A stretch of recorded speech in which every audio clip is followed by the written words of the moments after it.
Magandang oras mga kababayan, mga kagulin boy. Merong magandang balita ngayon sa Strait of Hormuz sa giyera ng Amerika at Iran. Ang magandang balita ayon sa Fox News Channel ay sa araw na ito.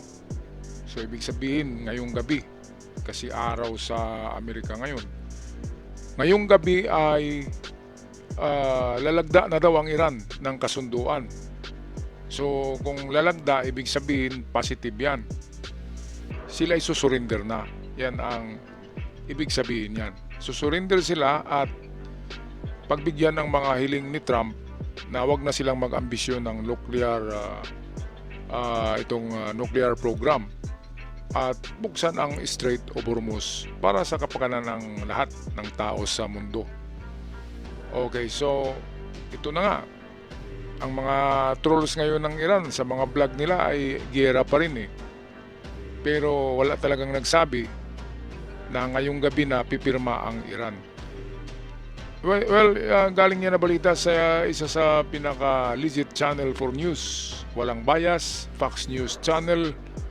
At meron din tayong balita na sa Yemen, doon sa proxy ng Iran na Houthis, ay binomba kanina ang isang oil tanker ng Saudi Arabia diyan sa Red Sea sa labas ng Bab el Mandeb.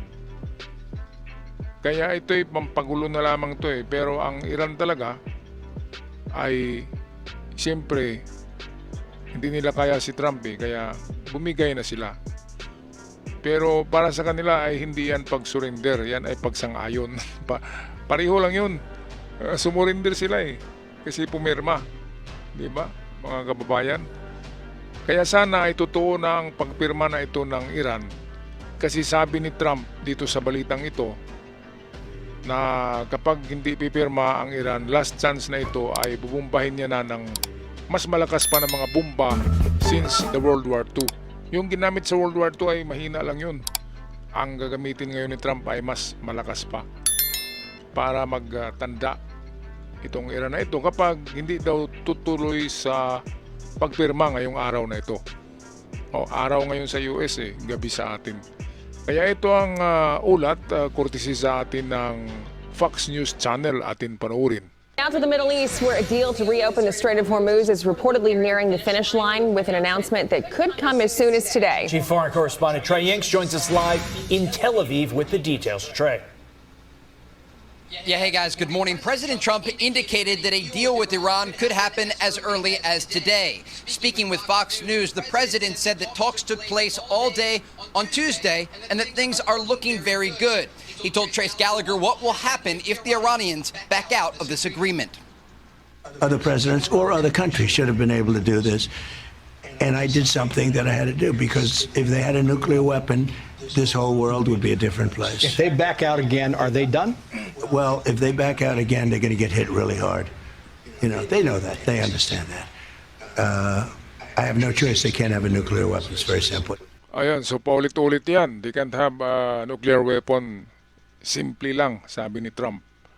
Paulit-ulit na sinasabi yan ni Trump yung nuclear program na yan. Hindi talaga yan pwede. Kasi kapag pwede nang gawing warheads yung mga uranium na yan na ini-enrich ngayon sa underground facilities ng Iran. Kapag yan ay warhead capable na, yung magamit na siya sa warheads, ay luluhod ng mundo sa Iran maliban sa Amerika. Lahat ng bansa ay luluhod dahil talagang matatakot ka, ang dami-daming missiles eh. Kaya nga, akala nila na sa giyera na ito ay matatalo nila ang Amerika. Pero nagkamali sila. Nagkamali pa rin ang Iran. Alright, patuloy tayo sa video courtesy ng The Fox News Channel.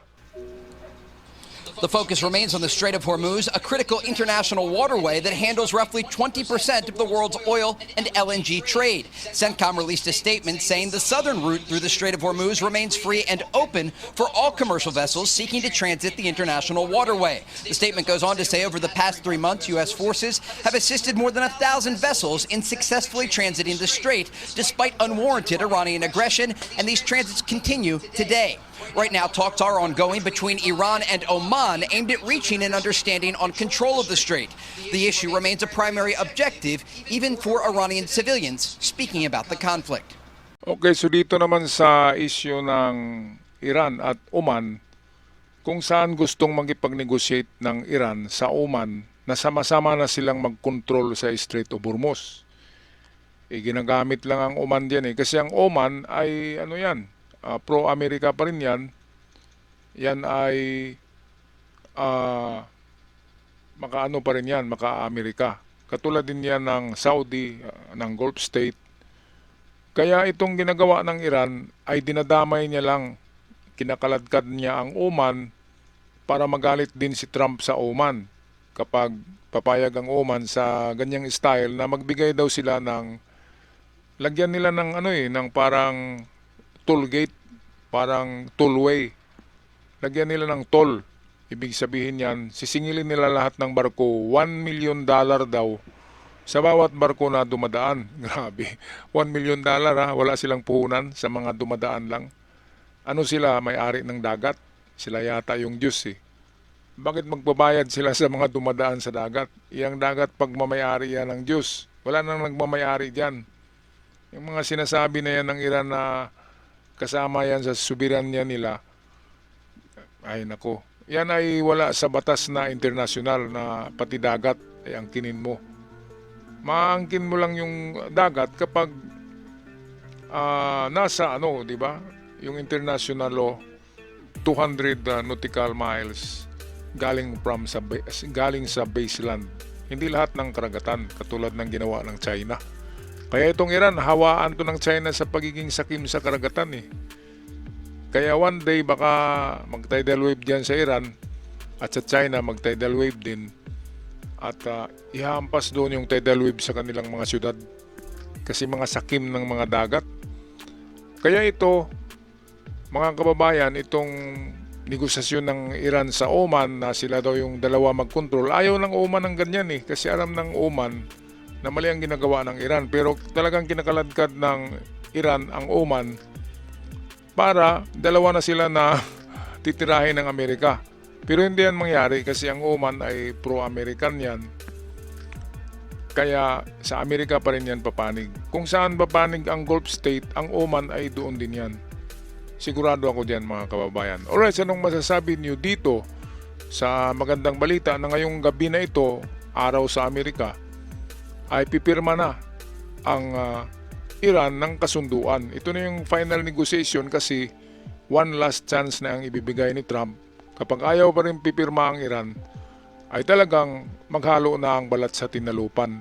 Pinakamalakas na bomba since the World War II, mas malakas ngayon triple ang lakas, sabi ni Trump, na ibubomba niya sa Iran para matapos na ang lahat.